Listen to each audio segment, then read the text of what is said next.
A continuación, y para dar inicio a esta exposición, quisiera presentarles a quién será su docente el día de hoy. Su nombre es Leonel Núñez, él es psicólogo, magíster en psicología clínica de la Universidad Adolfo Ibáñez, tiene un postítulo en psicología clínica estratégica sistémica para adultos en CAPSIS, es psicoterapeuta formado como supervisor clínico sistémico en ICHTF y es psicólogo clínico acreditado y docente por más de 30 años en educación secundaria y superior. Desde ya les agradezco su participación en el seminario del día de hoy, les agradezco las cámaras encendidas y les dejo con Leonel para dar inicio a la clase. Leonel. Muchísimas gracias, Karin. Un saludo a todas y a todos los que están conectados hoy día. Les agradezco que un poco conversábamos con Karin que en medio de diciembre, en estas fechas tan particulares, hayan destinado una hora a esta hora para poder conversar y compartir además sobre estas temáticas que tienen que ver con nuestro quehacer. Saludo también a todos nuestros colegas, a los colegas recientemente titulados como mi querida Valentina, solo un mensaje ahí de cariño, y a todos y a todas entonces sean muy, muy bienvenidos y bienvenidas. Les agradezco a aquellos que puedan encender sus cámaras. Siempre es bonito interactuar con alguien y no solo con un nombre en negro ahí en una pantalla, pero también entiendo que todos estamos en nuestras casas y podemos hacer lo que podemos hacer. Así es que bienvenidas, muchísimas gracias a todas y a todos. Hoy día vamos a compartir un ratito corto, pero ojalá intenso, respecto de una temática importante que tiene que ver con las tareas en psicoterapia. ¿Sí? Yo me imagino, estoy compartiendo con ustedes en este minuto la pantalla de esto, entonces quiero saber eh, si lo ven, les llega bien, ¿sí? Gracias, muchísimas gracias. Las tareas y la acción terapéutica, que en el fondo estamos hablando de las tareas en psicoterapia, ¿sí? Yo me imagino que más de alguno o de alguna de ustedes se ha preguntado, ¿es bueno dar tareas? ¿Cómo damos una tarea? ¿Cuándo doy una tarea? ¿Qué pasa si mi paciente hace la tarea, si no hace la tarea? ¿Qué es una buena tarea? ¿Cómo damos una buena tarea? ¿Sí? Eh, y casi como que cuando hablamos de la palabra tarea, volvemos al colegio y decimos, ¿qué tipo de tarea tengo que hacer y qué lata hacer tareas, digamos? Entonces, ¿cómo este espacio o esta acción de el trabajo e intercesiones se vuelve una herramienta terapéutica que puede ser muy poderosa y que si la hacemos bien y si cumple con ciertos criterios, incluso desde los distintos enfoques que nosotros podamos tener, vamos a poder valorarla y poder trabajarla y ocuparla en beneficio de aquello que nos importa, que son nuestros pacientes. ¿Ok?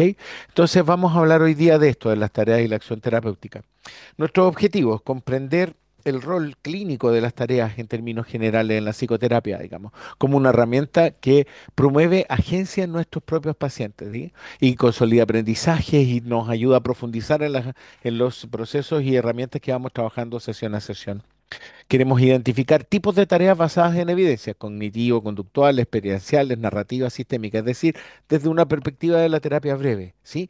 Y con algunos criterios para prescribir estas tareas de manera efectiva. Y analizar con un ejemplo, en realidad vamos a poner tal vez otro, vamos a mencionar, pero vamos a ver un ejemplo en detalle que muestre cómo diseñar, adaptar y monitorear el uso de una tarea desde algún modelo en particular en este caso. Entonces, los contenidos van a ser eso. Una introducción donde vamos a hablar de qué son las tareas terapéuticas, para qué sirven. Vamos a hablar de los tipos de tareas desde los distintos enfoques y cómo algunos de estos enfoques, digamos, conciben las tareas como elementos más centrales. ¿Cómo diseñar una buena tarea desde los puntos de vista, desde el punto de vista de los criterios para poder hacerla?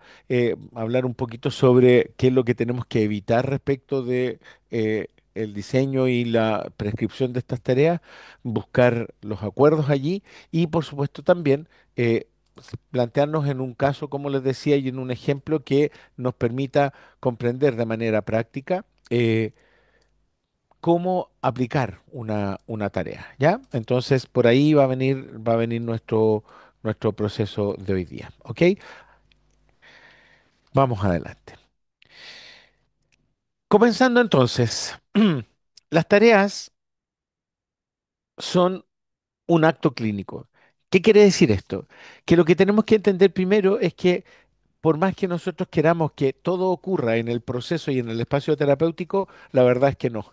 Parte sustantiva del cambio, lo que ocurre en el cambio, no pasa solo en los 45 minutos, en la hora que nosotros tenemos con nuestro paciente, ya sea online o ya sea presencial, ¿sí?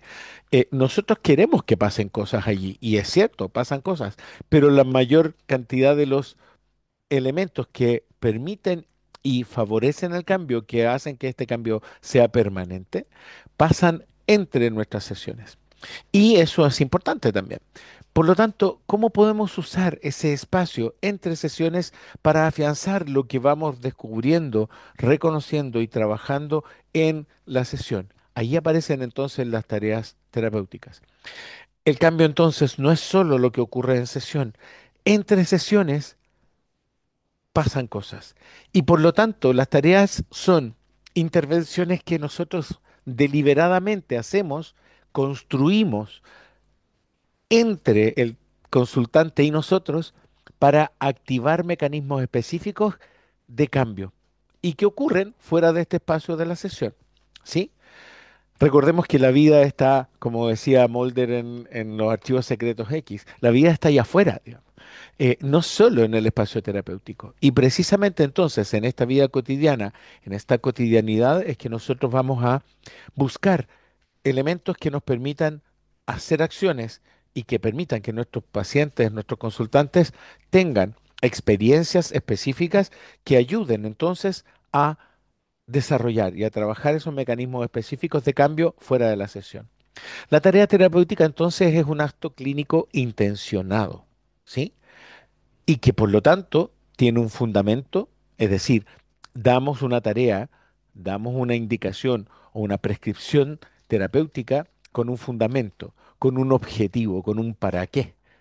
Y desde una teoría que nos avala el para qué estamos dando esa tarea. Y que por lo tanto, como es una acción prescrita, algo que le indicamos al otro que tiene o puede hacer, tiene consecuencias. Y es importante que veamos desde ya que habrá consecuencias en tanto se hace y en tanto no se hace la tarea, digamos, ¿sí? Y el que una tarea se haga o no se haga no se revisa desde una perspectiva moral. Es decir, no somos como cuando estábamos en el colegio y nos revisaban el cuaderno y nos decía, no hizo la tarea. Sin tarea, anotación en el libro. No, no, no es eso. El punto es otro. Es información que vamos a tener. Entonces, la tarea terapéutica es un acto clínico, intencionado, fundamentado y con consecuencias. Porque desde una perspectiva integrativa, desde todos los enfoques, las tareas transversalmente son acciones que se dan fuera de la sesión, ciertamente, pero además son estratégicas. ¿Qué significa eso? Que es un plan. Están diseñadas desde una hipótesis, desde lo que nosotros pensamos que nuestro consultante, paciente, cliente necesita para interrumpir estos patrones que mantienen y generan las conductas no deseadas, que generan las vivencias no deseadas. Y lo que propone entonces esta tarea es experiencias correctivas. Lo que propone esta tarea, esta acción terapéutica fuera del espacio terapéutico de la sesión, lo que buscamos con esta tarea es que podamos interrumpir patrones de mantenimiento de el sufrimiento en nuestros pacientes. ¿Ok?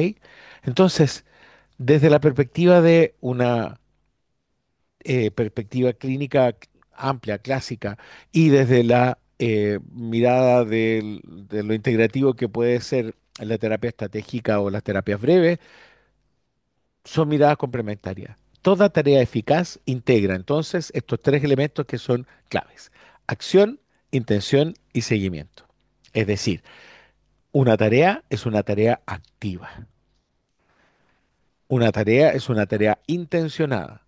No es cualquier cosa, no sale porque sí. Y es una tarea es una intervención a la cual le debemos hacer seguimiento. ¿Ok? Entonces, avancemos un poco más y vamos entonces a ver esto que parece obvio, digamos. ¿Qué es una tarea bien prescrita o bien hecha versus una tarea que más que esté mal hecha, una tarea inespecífica le vamos a llamar? ¿Ok? diferenciar entre una tarea bien prescrita, una tarea bien elaborada, de una inespecífica o automática es muy importante. Porque la diferencia no es técnica, ¿sí? No es solo técnica, sino que es más bien clínica. ¿Qué quiere decir esto? Que nosotros queremos establecer en base a esta distinción y en base a esta acción de dar este tipo de tareas, una intervención clínica, ¿sí? Entonces, no es solo decir, mira, una tarea bien hecha se hace así, punto, punto, punto, punto, porque eso sería técnico. Lo clínico también de una intervención o una tarea bien prescrita tiene que ver también con la intencionalidad y con comprender desde esta hipótesis clínica qué es lo que mi paciente necesita. Entonces, vamos a ver de a poco. Cuatro elementos claves para que una tarea esté bien prescrita, que una tarea esté bien hecha. Uno, se deriva de una formulación del caso, es decir, la tarea surge de algo que está presente en nuestro caso, de lo que estamos atendiendo. ¿Sí? Todos hemos escuchado tareas, digamos, ¿sí? En nuestra formación de pregrado, cuando los profesores nos enseñaron los enfoques, o leímos por ahí en algún libro, o en otros libros donde hay 100 tareas de terapia breve, o qué sé yo, está muy bien, fantástico, digamos, ¿sí? Son herramientas útiles, valorables. Pero recuerden que la tarea no se hace porque me guste la tarea a mí, y lo vamos a ver después. La tarea tiene que ver entonces con la formulación del caso. Yo estoy con un alguien que necesita un algo. Y este algo, y este alguien, y este algo es un alguien que yo he reconocido, que he conocido, y frente al cual me he planteado hipótesis de trabajo. Primero, una hipótesis diagnóstica. Y cuando hablo de diagnóstico voy mucho más allá del DCM. Me refiero a un diagnóstico funcional, me refiero a un diagnóstico explicativo. Estoy con alguien que entiendo que algo le pasa y que entiendo que eso que le pasa de un modo en particular. ¿Sí? Cuando hago clases de clínica en la universidad, yo siempre digo que esta primera parte donde uno va haciendo este psicodiagnóstico, uno debe responder a cuatro preguntas fundamentales respecto de el proceso que está iniciando en este psicodiagnóstico, ¿no? Y que termina eh, con la devolución, digamos, ¿sí? Para poder empezar a trabajar. Entonces, las preguntas que yo me hago son, ¿quién es mi paciente? ¿Sí? ¿Quién es? Todos los datos. Segundo, ¿cómo es mi paciente? No es solo datos, sino que es una relación entre ese dato y el cómo vive esos datos en su cotidianidad. ¿Es simpático, no es simpático? Ojo, simpático o no simpático no quiere decir que me caiga bien. Puede caerme bien o no, pero más allá de eso, tiene un buen contacto social, le gustan las personas, es evitativo, no es evitativo, etcétera, etcétera, digamos, ¿sí? Para reconocer recursos, no solo debilidades. Entonces, ¿quién es y cómo es? Y luego, ¿qué le pasa? ¿Qué me cuenta que le ocurre? ¿Sí? ¿Cuál es su problema o su queja inicial, como dirían los sistémicos, o cuál es su motivo de consulta, como dirían desde otro enfoque? ¿Qué viene a decir que le pasa? Entonces, ¿qué le pasa? Y no solo qué le pasa, y aquí viene la cuarta pregunta, ¿cómo le pasa lo que le pasa? Entonces, si yo tengo claro esto, veo mi caso. Y teniendo un caso, pienso en tareas. La tarea deriva entonces de la formulación del caso, de tener claras estas cuatro preguntas. ¿Por qué? Porque el segundo elemento para una tarea bien hecha es que la tarea tiene que apuntar a un mecanismo de mantenimiento identificado. Es decir, tenemos que buscar un blanco, un espacio donde esta tarea intervenga, corte una pauta, proponga nuevas experiencias, ¿sí? Haga una redefinición, plantee una narrativa diferente, es decir, que apunte primero a identificar ese espacio o ese mecanismo que mantiene o hace que esta experiencia de dolor y sufrimiento que lleva a las personas a terapia pueda ser intervenida. Entonces, conozco el caso primero y la tarea tiene que apuntar a ese punto en particular. Tres, la tarea tiene que ser comprensible, viable y contextualizada. Entonces, eh, Yo, por ejemplo, al principio solía dar tareas, al principio, hace años atrás, muchos, yo solía dar tareas y luego a la semana siguiente le preguntaba, ¿y cómo le fue? Y hacía el seguimiento, digamos, y me daba cuenta de pronto de que me decían, súper bien, entonces, ¿qué hizo? Y me contaban lo que habían hecho y yo decía, para mí, creo que esa no era la tarea. Entonces, ¿cómo nos aseguramos que sea comprensible? Bueno, preguntamos. Entonces, ¿qué vamos a hacer? ¿En qué quedamos como en la tarea? Y ojo, que vamos a hablar después de que las tareas no pueden ser impuestas, sino que tienen que ser co-construidas. Pero lo importante entonces primero es que una tarea sea comprensible. Yo le digo algo a alguien, usted tiene que hacer esto y esto tiene que ser entendible por nuestro consultante paciente. Viable, que pueda hacerlo. ¿Sí? Hay una frase en el Principito muy, muy bonita, digamos, en el capítulo con el rey, cuando el rey le dice, si yo le pido a mi general que se transforme en una mariposa y vuele, y mi general no lo hace, no lo puedo castigar, porque la culpa no es de mi general, es mía, porque yo le estoy pidiendo algo que él no puede hacer. Entonces, no le podemos pedir a nuestro paciente que haga algo que no puede hacer. ¿Es viable la tarea? Y está contextualizada, es decir, está en la realidad de mi paciente.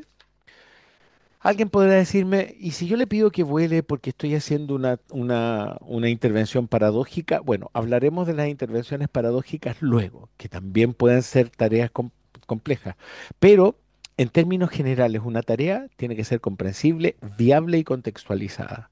Y cuarto punto, y muy importante, que las tareas tienen que ser revisadas y elaboradas en la sesión siguiente, ¿sí? Uno de los errores muy, muy comunes que también yo cometía al principio y con mucha frecuencia era que daba tareas y luego a la sesión siguiente entrábamos rápidamente en cómo estás y en en esta vorágine de las sensaciones, vivencias y agenda que muchas veces nuestros pacientes nos traen, ¡pum! La revisión de la tarea que habíamos solicitado pasaba a un segundo plano, ¿sí? O bien, a mí mismo también se me olvidaba, ¿sí? Entonces, un elemento muy claro y muy clave para que una tarea sea bien prescrita es que la tarea debe ser revisada en la sesión siguiente. Entonces, esas son una tarea bien elaborada, bien prescrita. Una tarea formulada sin un propósito explícito, como decíamos, una tarea inespecífica, por ejemplo, esto de veamos cómo está esta semana, digamos, ¿sí? Trata de poner atención a lo que siente o vea si puede hacer algo distinto. No es que no sea una tarea, digamos. Ojo, incluso en algunos casos puede resultar, pero el carácter terapéutico puede que incluso nos lleve a un efecto más iatrogénico, incluso, porque el paciente puede llegar a sentir que no lo logra, ¿sí? Que no logra hacer algo diferente, por ejemplo. ¿Sí? Porque, ¿qué sería hacer algo diferente? Cuando hacemos algo inespecífico nos pasa, creo yo, esto que le ocurre a los niños. Carmen, ¿te imaginas tú significa portarse mal? Y ahora te pregunto, ¿te imaginas qué significa portarse bien? Entonces, cuando uno dice pórtese bien, ¿sí? Hay tantas cosas que uno tiene que hacer para portarse bien, ¿sí? En cambio, basta una sola cosa para que el conjunto sea me porté mal, ¿sí? Entonces, cuando yo digo tengo que hacer un cambio para que hacer algo distinto y yo trato de hacer cosas y no me funciona porque no sé o no logro sentirme distinto, eh, puedo pensar que todo lo que hago nuevamente está mal y sigo en esta rueda, ¿no? Entonces, digo porque cuando nosotros a los niños les decimos pórtese bien, y luego le decimos pórtese mal, es tan fácil saber que se portaron mal y es tan difícil para un niño saber qué significa portarse bien, ¿cierto? Entonces, hay que tenerlo en cuenta. Cuando una tarea entonces no se realiza, no es una respuesta moral el decir muy mal, no hiciste la tarea, sino que no es una falta de cumplimiento muchas veces, porque el paciente a veces no hace la tarea porque no ha entendido o no hay un diseño o no hay un acuerdo en el desarrollo de esa tarea, ¿sí? Entonces hay que poner atención en eso, porque las tareas formuladas de manera vaga o inespecífica nos llevan a este espacio, donde se hacen parcialmente o finalmente muchas veces no se hacen. Veamos entonces rápidamente los tipos de tareas. Todos los enfoques entonces tienen tareas que les son como medianamente específicas o más bien que tienen objetivos dentro de su enfoque. Por ejemplo, las tareas conductuales dentro del enfoque conductual buscan en general modificar patrones de acción que mantienen el problema. Entonces, particularmente en cuadros de ansiedad y depresión, por ejemplo, donde la evitación, como dice ahí, cumple una función reguladora a corto plazo, pero es desadaptativa a largo plazo. ¿Por qué? Porque frente a una situación ansiógena, qué hace una persona desde el punto de vista conductual? La evita, ¿sí? Entonces, pensemos en las relaciones afectivas. Los reyes de la evitación, ¿quiénes son? Ya sé, los XY, ¿cierto? Muy bien. Entonces, ¿qué hacemos los XY? ¿Planteamos los temas o tratamos de evitarlos? Tratamos de evitarlos. Si estamos tan bien, ¿para qué quieres que hablemos de esto? Porque si hablamos de esto vamos a pelear, ¿sí? Y pensamos entonces que eso, la evitación, nos genera resolución frente a un conflicto. Pero cada vez que evitamos enfrentar un tema difícil, ¿qué pasa? Aumenta la ansiedad. Y empiezo a sentir que no resuelvo problemas y por lo tanto surge más depresión, ¿sí? Entonces, ¿cumple con una función reguladora a corto plazo la evitación? Sí, porque no tengo un problema ahora, pero es desadaptativa a largo plazo. Entonces es súper complejo porque la conducta inicial es un refuerzo, desde lo conductual, es un refuerzo, ¿no es cierto? La evitación es un refuerzo presente, cercano a la sensación de malestar, ¿sí? No quiero tener un problema, entonces no lo converso y no tengo problema, parece que todo está bien. Pero no es así porque a largo plazo o mediano plazo es desadaptativa y va generando ansiedad y una relación de evitación frente a problemas que se perpetúa. Entonces, la tarea aquí no tiene que ver con hacer cosas, sino en producir un aprendizaje experiencial. No es decirle solamente vaya y enfrente, digamos, ¿sí? No, no es solo deje de ser evitativo. No le haga la L a los problemas, digamos. No, solo, no es solo eso, sino que es producir un aprendizaje experiencial donde uno pueda darse cuenta de que aunque es poco grato conversar temas difíciles, aún siendo poco grato, se puede hacer y resuelve, ¿sí? No va a dejar de ser poco grato, pero se puede hacer. Por lo tanto, aquí hay un aprendizaje experiencial, ¿se fijan? Algunos ejemplos frecuentes de tareas que tienen que ver con tareas conductuales. Activación conductual, ¿sí? En el fondo vamos moviendo. Usted tiene que hacer. Entonces, la depresión tiene que levantarse, vamos a hacer, vamos a caminar, vamos a salir, vamos a ir a comprar a la esquina, vamos a dar una vuelta a la manzana, va a caminar por la casa, se tiene que bañar y vestir todos los días, etcétera, etcétera, ¿sí? La exposición gradual frente a a las conductas evitativas. Vamos a ir de a poco, digamos, ¿sí? Pensemos en una desensibilización sistemática, digamos, ¿sí? En una exposición gradual. Vamos acercándonos de a poco a este elemento ansiógeno. La introducción de pequeñas conductas nuevas en la rutina cotidiana, ¿sí? Entonces, usted va a pasar todos los días a comprar al mismo negocio y va a saludar y va a decir buenos días y a una persona que tiene fobia social, por ejemplo, y vamos a decirle, entonces usted no solo va a saludar, sino que va a preguntarle la hora, ¿sí? Va a hacer un cambio, va a introducir algo más, pequeñas cosas.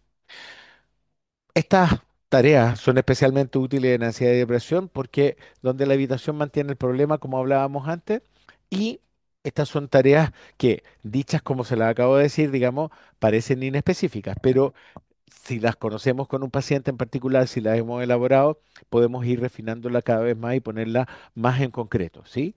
Eh, Esto de entrar y saludar y preguntar la hora es muy útil, ¿sí? Pero es muy útil también recogerlo porque hay que ver, y lo vamos a ver más adelante, qué sintió, qué pasó, cómo fue, lo elaboró, lo pensó antes, qué pensó después, etcétera, etcétera.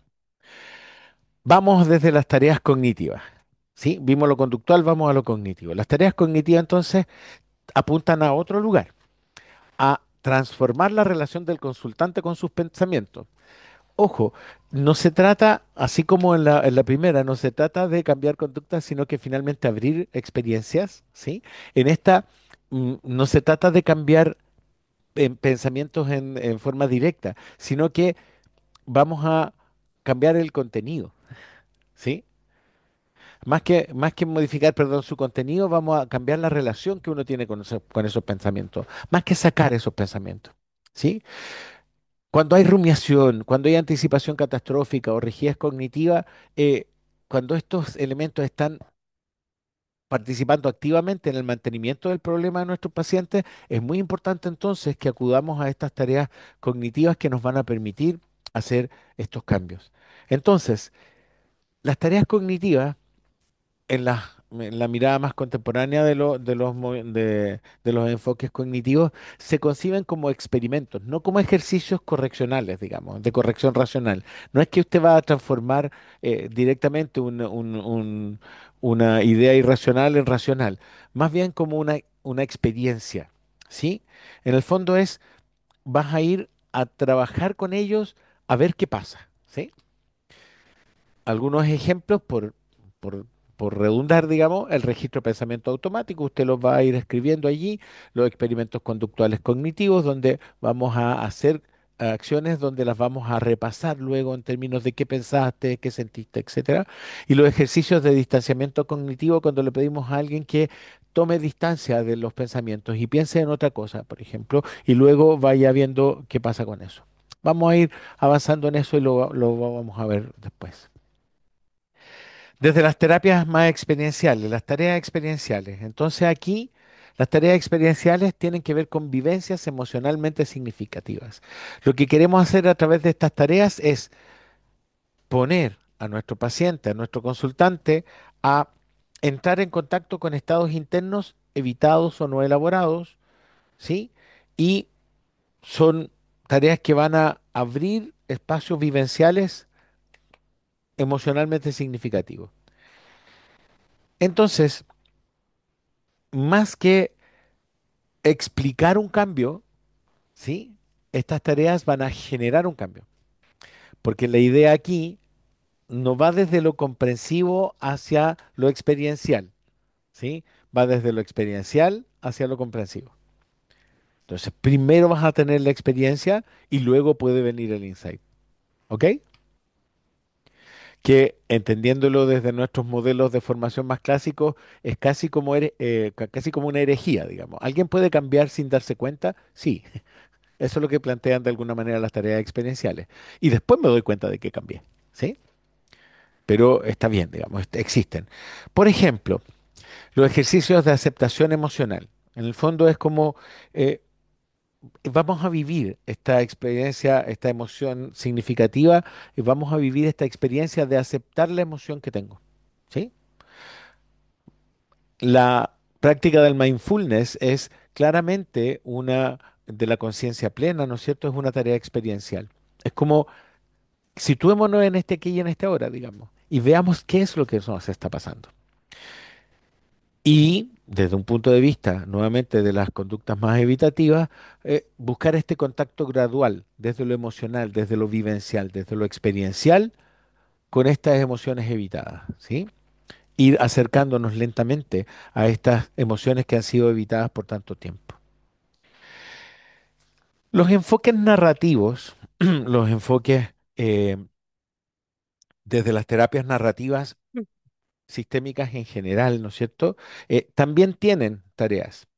Y muchas veces estas tareas tienen que ver con ubicar a alguien, detectar esta narración donde cada uno ha tenido un rol y en esta tarea, ¿no es cierto? Podemos identificar o ubicar, por ejemplo, en una familia al chivo expiatorio, al personaje identificado. Y la idea entonces de las tareas narrativas va a ser en va a consistir en reconstruir esos significados, reconstruir el significado que la persona o el sistema le atribuye a esa experiencia. ¿Sí? Entonces, supongamos que Valeria Rubio, ¿sí? Hola Valeria, ¿cómo estás? Supongamos, Valeria, que bueno, supongamos que a ti te ha tocado ser siempre el puente en todos los elementos de tu familia. ¿Qué significa ser el puente? Que tú siempre estabas al servicio de los demás, que cuando había un conflicto tú eras la que estaba juntando las partes, que tú eras la que estaba siempre a la escucha, te tocaba hacer todo ese papel, ¿no es cierto? Ese rol. ¿Sí? Entonces, tú te identificas y te construyes en tu rol familiar desde ser el puente. Entonces, ¿qué es Valeria en la familia? El puente. ¿Sí? Pero ¿quién te pontifica a ti, Valeria? Porque el puente puede ser el sistema de paso entre un uno y un otro, digamos. Pero el puente también tiene significados propios. Entonces, ¿qué pasa cuando Valeria siente algo y no se siente escuchada? Entonces, cuando Valeria quiere decir algo, se enfrenta a este rol y dice, algo en Valeria dice, no tengo derecho. ¿Por qué? Porque cuando yo pongo mi significado, estoy atentando contra la posibilidad de aunar los significados de los otros. ¿Se entiende la disposición del ejercicio, Valeria? Entonces, fantástico. ¿Qué pasa ahí? Te enfrentas a ese rol, te etiquetas en ese rol y todo el sistema funciona construido en ese rol. ¿Sí? La tarea narrativa entonces es tratar de cambiar esa historia, ese significado a tu propia experiencia. No es solo ser el puente, sino ser la que es capaz de comprender los significados emocionales de todos. Y cuando yo comprendo los significados emocionales de todos, digo todos, también el tuyo entonces, Valeria. Y por lo tanto, cambiar de puente a descubridor de contenidos emocionales me incluye. El foco entonces está en la identidad, en darnos cuenta de que hemos tomado un rol y que podemos cambiar ese rol porque no soy el rol, soy mucho más que ese rol. Y también en que las historias que nos hemos dado para organizarnos como sistema, como familias, como personas, pueden organizar el sufrimiento, digamos. Entonces las tareas narrativas van a ir en términos de cambiar esos significados, de modificar esas historias, de trasladar esos roles. ¿Cuáles tareas? Por ejemplo, la escritura terapéutica. Entonces vamos a escribir otra historia. Vamos a escribir qué te gustaría hacer, cómo podrías entenderte de una manera distinta. Contar esa historia y mirarla desde afuera. La externalización del problema, ¿sí?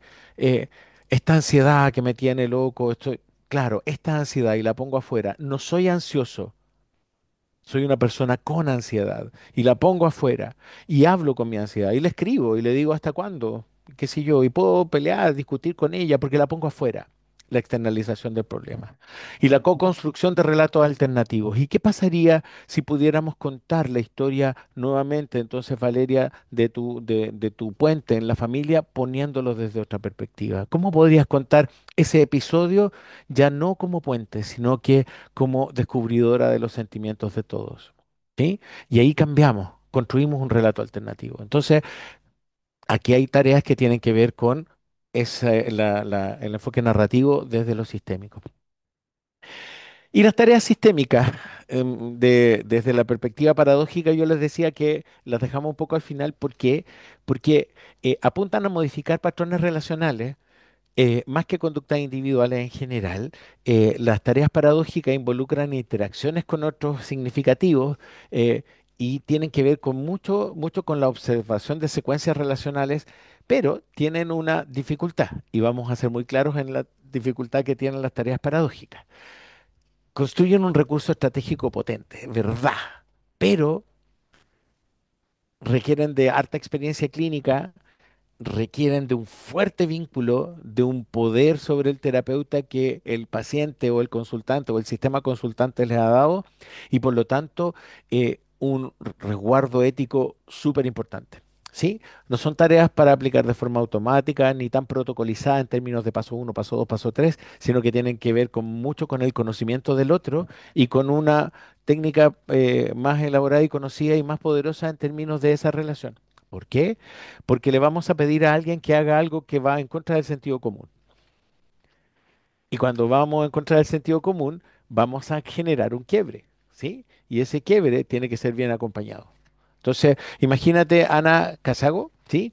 Que tú estudias mucho porque eres una mujer muy responsable y muy estudiosa y te va mal en las pruebas. Entonces yo, terapeuta, te digo, ¿sabes, Ana? Lo que tú tienes que hacer es estudiar menos, porque tienes que estudiar menos, ¿sí?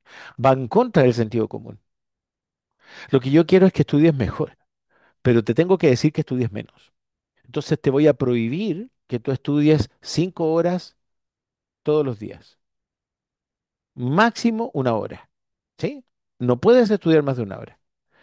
Entonces es una prescripción paradójica. Te estoy haciendo una restricción y algo que va en contra de lo que tú naturalmente y cualquier persona con sentido común te diría. Porque si te está yendo mal, ¿qué te diría todo el mundo? Tienes que estudiar más, ¿sí? Y tu terapeuta paradójicamente te dice, tienes que estudiar menos, ¿sí?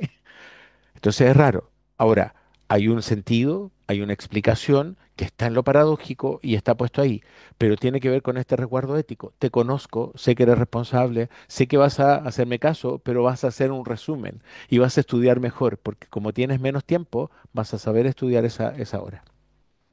¿Sí? Si no, no podría darte esa tarea. ¿Estamos? Entonces, las tareas paradójicas son interesantes también, pero tienen que ver con ese resguardo ético. Entonces, ¿cómo diseñar una buena tarea terapéutica? Criterios clínicos fundamentales.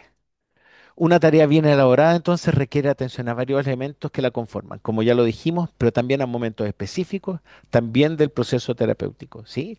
Eh, si yo voy a dar una tarea en la primera sesión, estoy dando un riesgo gigantesco, ¿sí? Porque no conozco todavía muy bien a mi paciente. Estamos recién en una hipótesis inicial. Ahora, ¿significa eso que no puedo dar una tarea terapéutica o una tarea bien fundamentada en mi primera sesión? No, sí puedo, pero tengo que tener claro que vamos a tener que ver algunos criterios clínicos fundamentales al momento de elaborar esa tarea. Primero, una tarea bien elaborada debe cumplir con estos, al menos con estos 5 criterios. Uno, claridad. ¿Qué quiere decir esto? El consultante entiende exactamente qué debe hacer. Entonces le pregunto, ¿qué es lo que hay que hacer? Tal cosa. Perfecto, entonces nos pusimos de acuerdo. Propósito, ¿sabe para qué sirve la tarea? Vamos a hacer esto para esto. ¿Sí? Yo a mis pacientes comúnmente les digo algo también, les digo, le voy a dar esta tarea, pero yo soy un mago fome. Entonces te voy a contar el truco, ¿sí? Aquí no voy a sacar un conejo de un sombrero. Esta tarea tiene que ver con esto y la vamos a hacer de tal manera y va a ser para esto y por esto otro. ¿Estamos de acuerdo? Sí, me dice ya, ok. Entonces ahí repasamos también. Y repasamos el vínculo, pues digamos, ponemos algo ahí, porque en realidad la idea es que también el paciente se dé cuenta de que él está haciendo el cambio, no uno. Porque cuando uno da una tarea muy paradójica a veces, muy estratégica a veces, ¿no es cierto? Parece que el seco es el terapeuta y cuando uno quiere que el seco sea el paciente o la paciente, digamos, ellos tienen que ser los secos. Propósito, saber para qué sirve la tarea. Tres, ajuste. Tiene que estar adaptada a los recursos del paciente y al contexto del paciente. ¿Sí? Em, yo no le puedo pedir a una pareja que estoy atendiendo, ¿no es cierto?, que salgan una vez a la semana a comer si no tienen recursos para hacerlo. Que hagan salidas al cine que hagan. No, no, no, no, no, no, no. O sea, a ver, ¿cuál es el contexto? Hay recursos, no solo materiales, recursos de habilidades puestos en mi paciente para poder hacer esta tarea. Muy bien. El contexto, los recursos materiales, el contexto social. Yo les digo, saben que tienen que hacer todos los días esta típica tarea que le decimos, ya, te tienes que hacer cariño, date un tiempo para ti a una mamá primeriza, ¿no es cierto?, con un pequeño bebé de menos de un año. Y le decimos, tienes que darte todos los días al menos una hora para ti. ¿De verdad creen ustedes que una mamá que está con un bebé recién nacido de menos de 3 meses puede darse una hora al día consciente? Tan fácil no es, ¿no? Entonces, tiene que estar ajustada a los recursos y el contexto de nuestro paciente. Cuatro, temporalidad. Tiene un inicio y un cierre definidos. Entonces, la tarea empieza aquí y termina aquí, porque es una experiencia que tenemos que revisar y ver. y por lo tanto tiene que tener seguimiento. Es decir, será y va a ser revisada en la próxima sesión. Y muy importantemente, una tarea no puede ser entendida o no puede convertirse en una sobrecarga terapéutica. ¿Sí? Entonces, yo les decía, ¿qué pasa cuando a una mamá o a alguien que está muy ocupado o ocupada le decimos más encima, tienes que darte un espacio, tienes que desconectarte, ¿sí? Le ponemos una carga más encima. Y por lo tanto, ¿qué pasa con eso? Viene nuevamente entonces esta idea de aumentar la sensación de fracaso del consultante y por otro lado, erosiona, complica la alianza terapéutica. ¿Por qué? Porque mi terapeuta me está pidiendo cosas que no puedo hacer. ¿Ven que soy malo? Que no puedo. Entonces, no. La sobrecarga terapéutica es también algo que nosotros debemos cuidar. Una tarea entonces debe ser, de alguna manera, una tarea sencilla, donde lo importante sea, en el fondo, el valor del vínculo y lo que importa de la tarea es la información que vamos a obtener de ella. No nosotros, en nuestra relación terapéutica. Por eso, también es muy importante que las tareas no se imponen, se acuerdan, ¿sí?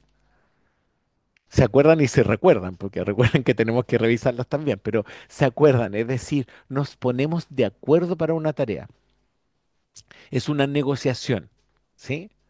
Ahora, es una negociación que es parte de la intervención clínica y permite evaluar entonces varias cosas. La negociación es una tarea importante. En una tarea nos permite evaluar motivación, resistencia, recursos, es decir, saber si mi paciente está disponible o no, si quiere, si no quiere. Y una negociación es un acuerdo, es algo bien importante. La mayoría de las personas nos comunicamos en la vida cotidiana. Incluso los psicólogos, yo creo que los psicólogos más en la vida cotidiana, cuando salimos de la consulta, no nos comunicamos tan asertivamente como creemos, digamos, ¿sí? Entonces, esta comunicación, que por ejemplo se da en las parejas muchas veces no es de acuerdos. Pero las parejas a mí me dicen, pero acordamos esto. ¿Y cómo sabe usted que acordamos? Porque yo dije algo y él o ella dijo, sí, bueno. Espere. O sea, decir sí, bueno es un acuerdo. ¿En qué minuto? ¿Cómo fue? No, yo le dije que teníamos que hacer esto, y el otro dijo ya bueno, ¿sí? O la otra dijo ya bueno. Eh, ¿Usted está seguro que eso fue un acuerdo y no fue una respuesta automática respecto de ya cortemos de hablar de esto, ¿sí? Dejemos. Un acuerdo es un acuerdo, ¿sí? Un acuerdo es algo concreto donde nosotros dos vemos, podemos hacerlo, estamos claros, sí quiero, tengo la capacidad, bla, bla, bla, ¿sí? Entonces, un acuerdo terapéutico es muy importante para hacer una tarea.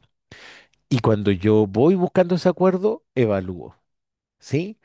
Veo, ¿le gusta o no le gusta? ¿Le incomoda o no le incomoda? No es que una tarea no te vaya a incomodar, porque te voy a empezar a pedir tal vez algo que no es tan fácil de hacer, digamos, ¿sí? Pero eres capaz, sientes que puedes, podemos evaluar cuánto, por qué te resiste o a qué te resistes, qué es lo que no quieres, etcétera, etcétera. ¿Estamos? Entonces, es importante porque, vuelvo al punto, muchas veces nosotros decimos, ¿quedamos de acuerdo entonces en la tarea? Y me dicen, sí, pero no sé si quedamos de acuerdo, no, más bien es un sí porque lo dijo el terapeuta y si lo dijo el terapeuta hay que hacerlo, digamos. Y después de eso no se hace, ¿sí? Cuando una tarea no se realiza, entonces no debe entenderse como una falta de compromiso, sino que es una información clínica tremendamente relevante, algo a revisar. Vamos a hablar de eso en unos minutos más. ¿Sí? El tiempo vuela demasiado rápido, pero lo vamos a revisar en unos minutos más. Pero recordar, en el fondo, no es una falta de compromiso, no es algo personal, no es entonces, Carmen, que tu paciente no quiere nada contigo y entonces tú le dijiste una tarea y el paciente dijo, nada, me cae mal la Carmen, no voy a hacer la tarea. No es personal, no tiene que ver contigo, tiene que ver con algo que ocurrió ahí. Y ese algo que ocurrió ahí puede haber sido desde la construcción de la tarea, desde lo que pasó, y por lo tanto el hacer o no hacer la tarea siempre va a ser importante revisarlo porque hay información valiosísima allí, siempre. ¿Sí? Y cuando revisemos una tarea, por ejemplo, no realizada, y lo vamos a hablar, revisar y ahondar no en el, no en el como diría un niño, así como me estás restregando que no hice la tarea. No, sino que en el fondo es revisar en qué nos equivocamos o en qué podemos modificar para que ahora sí nos resulte, digamos. Recuerden, muchas de las tareas son experiencias. Entonces, si queremos vivir una experiencia y no nos resultó, veamos qué pasó ahí, po, para que la próxima vez esta experiencia pueda ser vivida. Y como el tiempo vuela, les quiero proponer un mini caso clínico, ¿sí? Muy, muy, muy pequeño, muy general va a ser, y con la elaboración larga de la tarea, cómo se hizo la tarea, cómo se aplica, etcétera, etcétera, y vamos a ir viéndolo paso a paso, ¿ok? Entonces les voy a pedir paciencia porque esta parte es eh, más densa, más de lectura, digamos, pero vamos a ir viendo paso a paso. ¿Les tinca? Muchísimas gracias, muchísimas gracias. Vamos. Imaginémonos a un Tomás de 28 años, ¿no es cierto? Un profesional joven. Y que consulta porque la ansiedad lo está limitando, ¿sí? Tiene mucha ansiedad y esta ansiedad crece.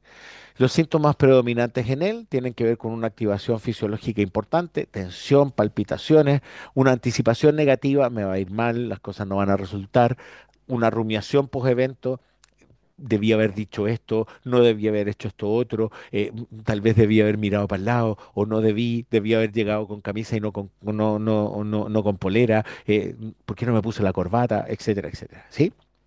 Conductas asociadas. Evita reuniones de trabajo, posterga llamadas telefónicas, delega presentaciones, usa salidas. Por ejemplo, cuando le están hablando o él tiene que hablar o decir algo, empieza a mirar el celular, ¿sí? Entonces mira el celular y hace una cosa así. Eh, cuando lo llaman para algo, dice, sí, sí, voy al tiro, voy al baño y voy, digamos, ¿sí? Llega tarde a las reuniones para que no le pregunten a él primero, etcétera, etcétera. ¿Qué impacto genera todo esto? Obviamente un deterioro, deterioro laboral, digamos, ¿sí? Vergüenza de no sentirse capaz, autocrítica, soy incapaz, una reducción progresiva de la vida social, ¿por qué? Porque en esta interacción con el otro la ansiedad empieza a ganar espacio y ¿qué hace entonces nuestro querido Tomás? Empieza a tomar distancia. ¿Cuál es nuestra hipótesis clínica inicial?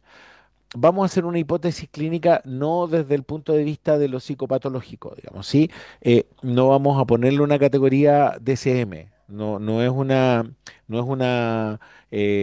una hipótesis diagnóstica que esté basada en lo fenomenológico descriptivo, sino que va a ser explicativa, ¿ok? ¿Qué tenemos aquí? Entonces, desde una perspectiva de una terapia breve más integrativa, que el problema que tiene Tomás, que tiene que ver con la ansiedad, se mantiene por un ciclo evitativo. Ante una señal de amenaza, por ejemplo, me van a evaluar, tengo que presentar en el trabajo o van a preguntar y yo voy a tener que tener respuestas a esto, aumenta su ansiedad. Entonces, ¿qué hace Tomás? Tomás evita o se protege. Es decir, no llega temprano a las reuniones, no presenta los informes porque piensa que si presentan los informes se los van a encontrar malos y eso le baja la ansiedad a corto plazo, lo que genera un refuerzo negativo en términos de bajar la ansiedad y esto aumenta la evitación futura. Recuerden, todo refuerzo aumenta la probabilidad de que una conducta se repita.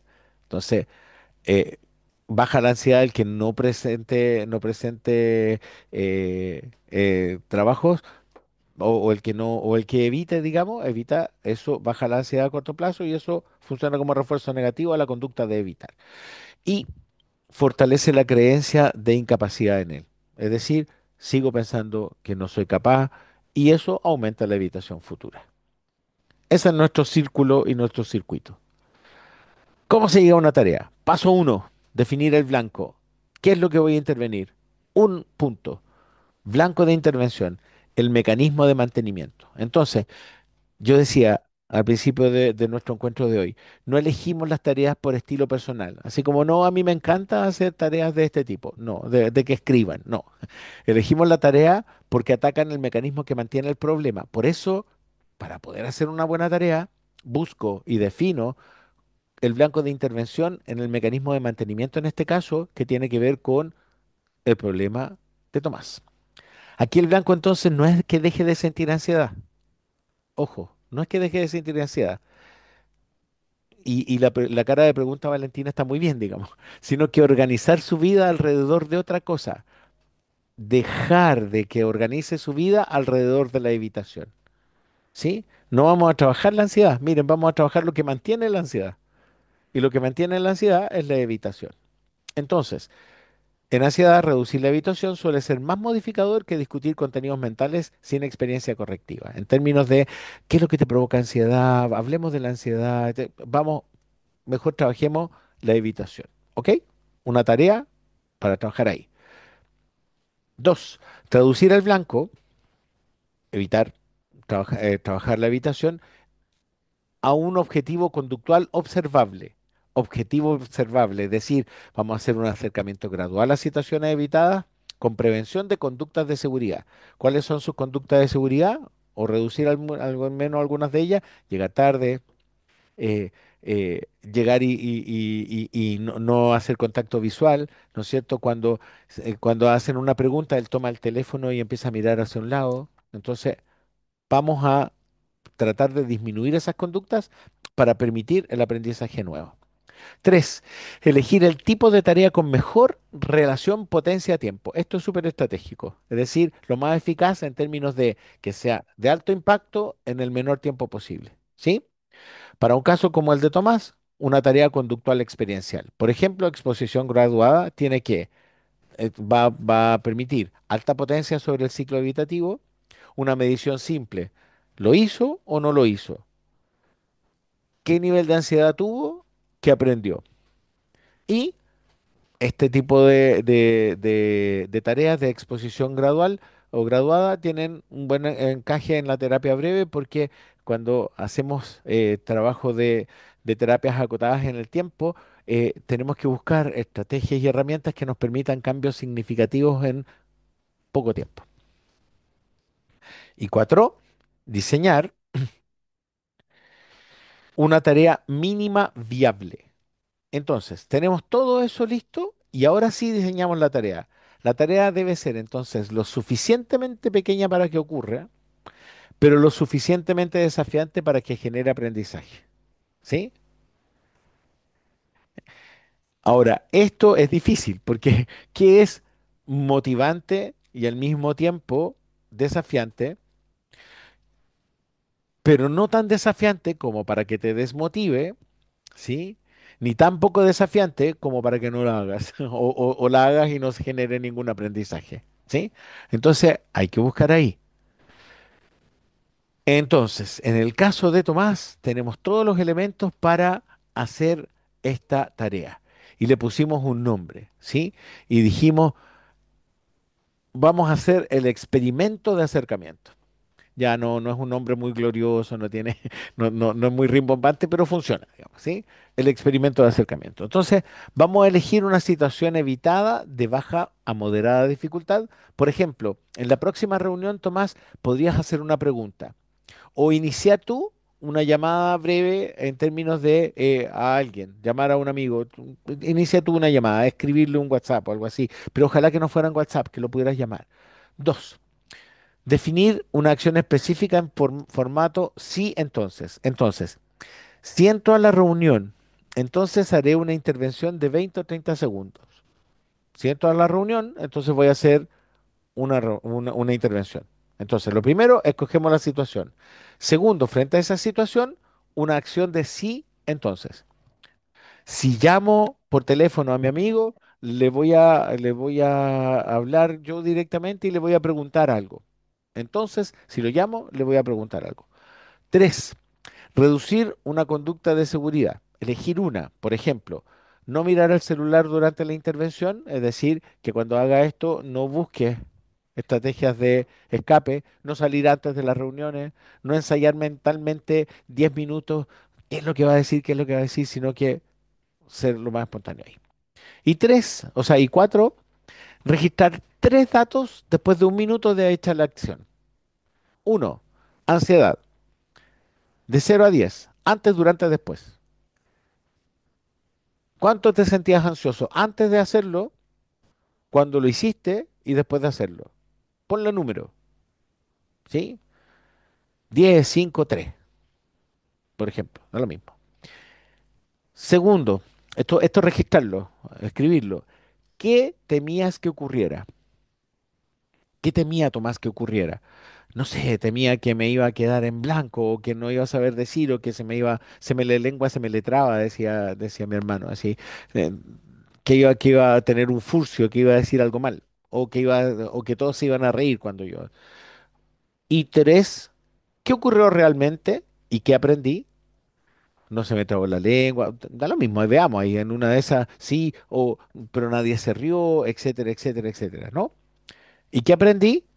Bueno, aprendí que lo puedo hacer o qué sé yo. Ahí veremos lo que aprendió. Pero esas son las tres preguntas o tres datos que tiene que registrar después de hecha la tarea. ¿Ok? ¿Por qué esta tarea y no otra en el caso de Tomás y en el caso que expusimos? Porque primero, impacta en el mantenimiento por evitación. Eso es lo que queremos hacer. Una exposición, acercamiento que vamos a ir hacia la conducta evitativa. Dos, porque promueve aprendizaje inhibitorio. La predicción amenazante no se confirma como esperaba o se tolera. Es decir, aprendizaje inhibitorio no va en contra de eso, ¿no? Eh, no vamos a evitar, no va a pasar lo tan terrible que pensaste. Tres, porque incluye una microcognición, un registro breve. Tienes que hacerlo rápido y breve, ¿sí? Sin transformar la tarea en una tarea de cuaderno, así como no quiero que me escribas 3 párrafos o 40 párrafos. Número, de 0 a 10. ¿Cuánto ansioso te sentiste? Antes, durante, después, ¿ok? ¿Qué pensabas que iba a pasar y qué pasó? Ya está. Y cuatro, porque es medible y revisable. Se puede hacer un seguimiento clínico inmediato en la sesión siguiente, porque definimos una tarea que iba a ser en la reunión durante la semana. ¿Cómo se entrega la tarea? Aquí viene el script completo, ¿sí? Esta es la consigna completa. Tomás, quiero proponerte un experimento muy concreto esta semana. Aquí le estoy dando la tarea a Tomás, ¿sí? No buscamos que baje la ansiedad por arte de magia. Buscamos que tu vida se aleje y deje de estar gobernada por la evitación. Pensemos en una situación pequeña donde hoy tiendes a achicarte. Por ejemplo, la reunión de los martes, ¿sí? La tarea es hacer una intervención muy breve, 20 segundos, 30 segundos, 10 segundos, ¿sí? Una pregunta o un comentario. Antes de hacerlo, esto es lo que va a ocurrir. Antes de hacerlo, seguramente tu mente va a predecir un desastre, va a pensar muchas cosas catastróficas. Eso es esperable. Lo importante es que lo hagas aunque la ansiedad esté en ti. Y vamos a quitar un salvavidas durante tu intervención. No mirarás el celular mientras hablas, no jugarás con el lápiz mientras hablas, etcétera, etcétera. Después, solo tienes que anotar tres cosas. Tu ansiedad de 0 a 10 antes, durante, después. ¿Qué temías que pasará? ¿Qué pasaría? ¿Y qué pasó realmente? Ahora, súper importante, Tomás. Si no logras hacer esta tarea, no es fracaso, es información. Lo vamos a revisar juntos y ajustamos el experimento porque la tarea tiene que estar hecha a tu medida y a tu alcance. ¿Estamos de acuerdo? ¿Te parece? Etcétera. ¿Sí? ¿Por qué este modo de entrega funciona? Primero, porque normaliza la ansiedad. Le dijimos a Tomás que iba a estar ansioso. Y eso disminuye la lucha por la evitación. No quiero estar ansioso. Y le vamos a decir a Tomás, Tomás, vas a estar ansioso. ¿Sí? Entonces ya está. Enmarca como experimento. Le estamos diciendo, mira, vamos a tratar de hacer esto. Y vamos a ver qué hay. Un experimento, en el fondo, es una prueba para ver qué resulta. No estoy esperando un resultado en particular. Estoy viendo qué es lo que va a ocurrir. Y eso reduce el juicio moral. Tres, define métricas simples, facilita adherencia y seguimiento. Entonces, yo le digo, vas a hacer esto, esto y esto es lo que vamos a medir. ¿Ok? Este es el resultado de nuestro experimento. Y cuatro, protege alianza. Si no resulta, no te preocupes. Igual vamos a usar lo que pase. ¿sí? Lo usamos clínicamente. Y por lo tanto, no te estoy pidiendo que lo hagas sí o sí y que si resulta bien y si no, pucha, que mal, no, sino que vamos a ver cómo va.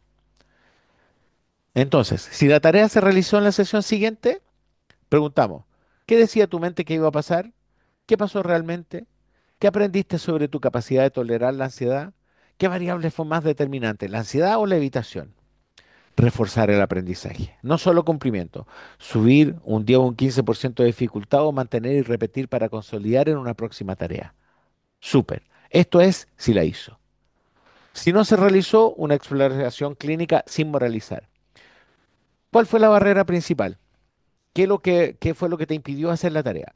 Miedo, falta de claridad, exceso de dificultad, condiciones contextuales. Cuéntame, veámoslo, conversémoslo, ¿sí? Reformular. ¿Qué te protegió la evitación esta semana? ¿Para qué te sirvió la evitación esta semana? La función. Y un rediseño, hacerla más pequeña o cambiar el contexto. Tal vez en el trabajo era muy intenso. Hagámosla llamando al amigo, ¿sí? Y veamos qué pasa ahí. La clave es ver que el no cumplimiento es material clínico. Me informa, formula, motiva, me da la formulación, me informa que tal vez ahí estuvo el problema, en la motivación, en los recursos, en el timing. Me pasé tres pueblos, ¿sí? Tenía una supervisora en mi magíster que me decía, a veces uno tiene que recoger cañuelas, ¿sí? Porque la culpa es del terapeuta. Yo voy muy rápido, entonces tengo que recoger cañuelas. Y está bien. Entonces, para ir cerrando y dar paso a algunas preguntas y les pido disculpas porque sé que me pasé en el tiempo. Perdónenme, me apasiono. ¿Sí? Algunas conclusiones súper breves. Tareas terapéuticas son intervenciones clínicas, no actividades accesorias. Uno no da tareas para completar algo entre una semana y otra, digamos, ¿no? Requieren criterio profesional y tienen una responsabilidad ética y necesitamos que tengan coherencia teórica con lo que estamos haciendo. Cuando una tarea está bien hecha y bien usada, favorece la autonomía del consultante, no la mía. Le estoy mostrando al consultante que puede hacerlo sin mí y lo hace afuera, ¿sí? Y esa es la prueba máxima de que no depende de mí, depende de sí mismo. Y hacen que el cambio terapéutico entonces no dependa exclusivamente del espacio de la sesión. Y obviamente lo que hemos conversado aquí es un marco que yo encuentro que es sólido y aplicable, pero diseñar tareas más avanzadas, se podría profundizar en espacios formativos más extensos que podríamos tener más adelante, pero que también pueden ir trabajando ustedes, buscando en la bibliografía y trabajando y buscando por allí. ¿Ok? Entonces, muy feliz de haber estado con ustedes en este espacio. Abro hacia las preguntas. Y aquí nuestra querida Karin puede ayudarnos a ver qué es lo que hay. ¿Sí? ¿Karin? Aquí yo vuelvo a escena. Sí, por supuesto, toda tuya. Vamos. Espérate, Vamos a pasar entonces. dale, Lo no, dale. ideal es que ¿Sí? puedan levantar sus manitos para poder abrir el micrófono para que sea un espacio un poquito más dinámico. Sí, Ya, vamos a responder por tiempo. Yo creo, no creo que todavía alcanzamos a hacer unas tres preguntitas sin problema. estupendo. Vamos con Carmen, que tiene la mano Veamos. levantada. Carmen. Mi querida Carmen, cuéntame. ¿Cómo Hola, puedo? Ay, sí. Hola, mucho gusto. Buenas mucho tardes. gusto. Noche ya. Sí, Una pregunta. ¿Cómo se diferencia una tarea clínica de una tarea técnica entonces? la tarea técnica es una tarea que tú la tienes elaborada desde antes y tú dices voy a hacer que escriban. Sí, voy a hacer que escribas tres cosas buenas de ti. Sí, está muy bien, digamos. Y eso no es que sea un problema tener una tarea técnica. Ojo, hay visiones de tareas técnicas que están bien elaboradas. Yo siempre, por ejemplo, con adolescentes he entretenido hacer, eh, o con niños, digamos, prepúberes, dibuja tu mano derecha en una hoja y por la otra dibuja tu mano izquierda. Entonces, en tu mano derecha pon cinco cosas buenas que tú entregas al mundo, ¿sí? Y genial. Y desde la mano izquierda, cinco cosas buenas que el mundo te entrega a ti. Entonces, fantástico y podemos trabajar eso. Pero es una tarea técnica, digamos, ¿sí? Técnica, la explico bien, la entrego bien, etcétera, etcétera. Pero esa tarea yo la puedo tener elaborada en la primera sesión sin conocer a mi paciente. Cuando lo hacemos desde el punto de vista clínico, lo hago desde conocerte, Carmen, desde tener una hipótesis de lo que a ti te pasa, desde estas cuatro preguntas que yo me voy resolviendo, no en la primera sesión, pero voy avanzando en ellas y la hacemos pensando en este acuerdo y la trabajamos contigo para poder sacarle más jugo clínico y poder elaborarla de a poco y que vaya siendo mucho más útil para ti. Eso. Perfecto, muchas gracias, Leonel. Gracias No, por tu gracias a respuesta. ti, Carmen. Que estés bien. Tú también. Gracias, Carmen. Qué tierno te salió ese tú también. Perdón, perdón, me desperfilé. Viene Jennifer entonces. Jennifer. Profesor, buenas tardes, ¿cómo está? Hola. Bien, ¿y tú? Bien, súper entusiasmada de escucharlo. Qué bueno. Profesor, tengo una Cuénteme. consulta. Las tareas, por ejemplo, si Ujú, tengo sesión una vez a la semana con mi paciente, ujú. ¿es recomendable enviarle una tarea o dos y revisarlas el próximo jueves? ¿O es mucha invasión, mucha información? Recuerde, muy bien, gracias Jennifer. Recuerda la sobrecarga terapéutica.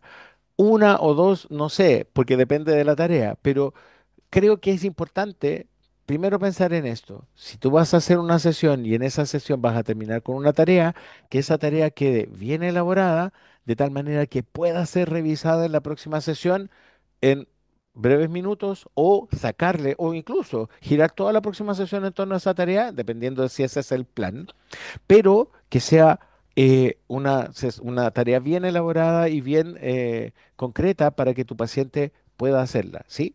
Cuando ya pienso en dos tareas, empiezo a un poco a marearme, digamos, porque creo que tal vez dos pueden ser muchas. Recuerden, nuestros pacientes no están pensando toda la semana en la terapia, ¿sí?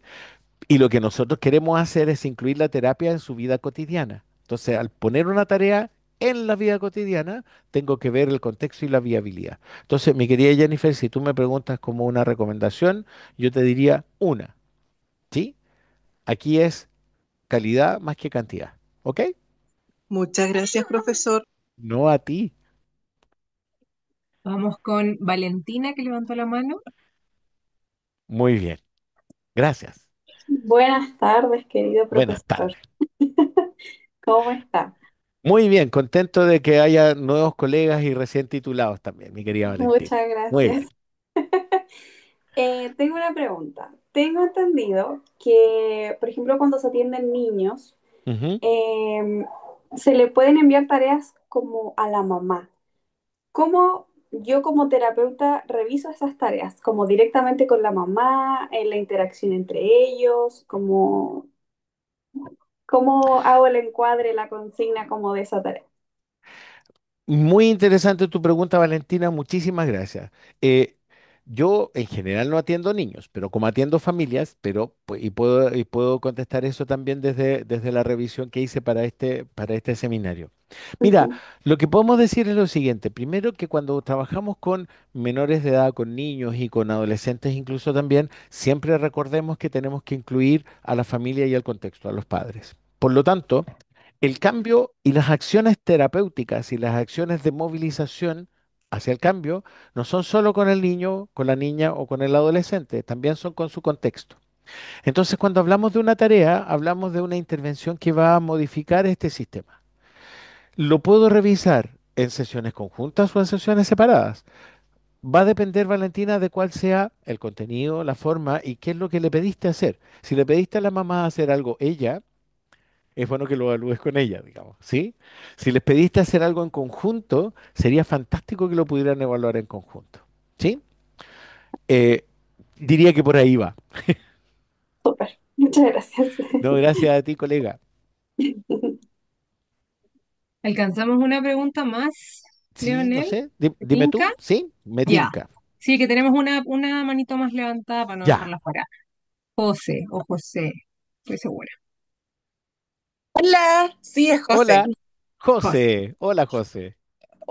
Quería agradecer mucho el seminario porque, como se dice, uno nunca termina de aprender al final actividades clínicas, digamos, para la terapia Ujú.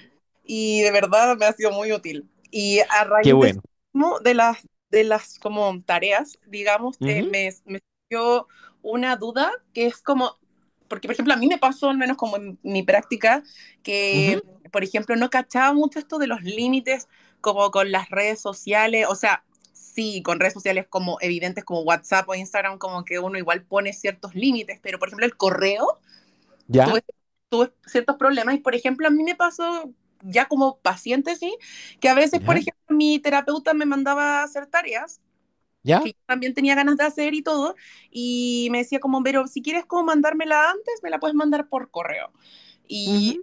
la he escrito por correo. Quería preguntarle cómo ha sido su experiencia con esto, así como de, por ejemplo, terminar ciertas tareas y que él o la consultante las mande por correo, como esas invitaciones a mandarlas por correo, cosas así, porque al menos yo no sé mucho de esto y también, ¿cómo se dice? Porque también yo por mi experiencia que he ido también a terapia ocupacional, como que igual es más laxo, digamos, esta forma de tener sesiones, digamos, y por ejemplo, no sé, ella me pasó un perfil sensorial y me dijo como, mira, este Mm. cuestionario tiene preguntas muy limitadas, muy, perdón, muy reduccionistas y no te quiero presionar este ambiente tan corto y qué sé yo, así que mejor hazlo en la casa.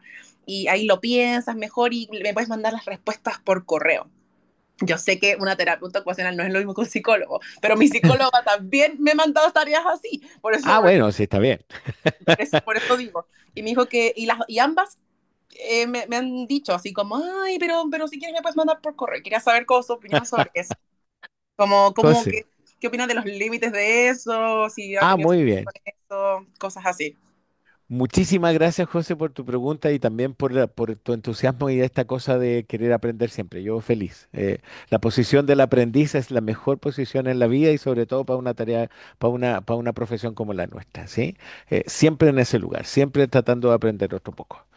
Em, Mira, yo te voy a decir lo siguiente. A mí muchas veces a veces yo llegaba a mi consulta y me encontraba y subía por la escala cuando tenía una consulta en un piso 3 y me encontraba a veces con mis pacientes adolescentes en la escala escribiendo en el cuadernito haciendo la tarea. Entonces decía, esa no fue una buena tarea, una tarea bien hecha. No sirve, ¿sí?